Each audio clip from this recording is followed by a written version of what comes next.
अता कर मदीने की इजाजत या रसूल अल्लाह। अता कर मदीने की इजाजत या रसूल अल्लाह।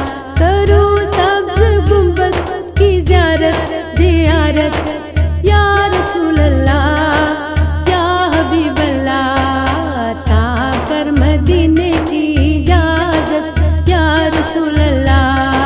अता कर मदीने की इजाजत या रसूल अल्लाह। कुछ ऐसा हो